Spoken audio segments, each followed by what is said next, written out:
പ്രിയമുള്ളവരെ, ഉമർ ഇബ്നുൽ ഖത്താബ് റളിയല്ലാഹു തആല അൻഹുവിന്റെ ആ കൈകൾ പിടിച്ചിട്ട് വയസ്സായ ഉമ്മ പറഞ്ഞു പോയി, പൊന്നുമോനെ ഉമറേ, നിങ്ങൾ ഉമറായിരുന്നോ?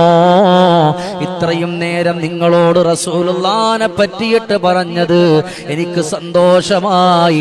എൻ്റെ ഹബീബിനെ പറ്റി ഞാൻ പറഞ്ഞത് ഉമർ തങ്ങളെ നിങ്ങളോടാണ്.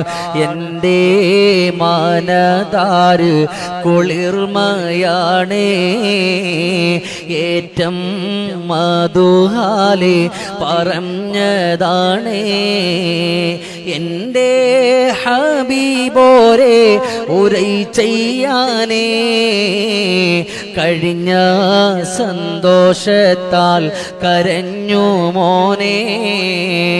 ഉമർ തങ്ങൾ വല്യമ്മയോട് പറഞ്ഞു, ഉമ്മ എത്ര വേണമെങ്കിലും ഉമറിനോട് കഥ പറയാം. എൻ്റെ റസൂലുള്ളാഹിനെ പറ്റി മദ്ഹ് പറഞ്ഞാൽ അതിവിടെ നിസ്കാരത്തിന്റെ ടൈം ഒഴിച്ച് ബാക്കിയുള്ള ടൈം മുഴുവനും കേൾക്കാൻ ഞാൻ റെഡിയാണെന്ന് പറയുമ്പോ നമ്മളും ഹബീബിന്റെ മദ്ഹ് കേൾക്കാൻ ഇഷ്ടപ്പെടുന്നവരാവുക.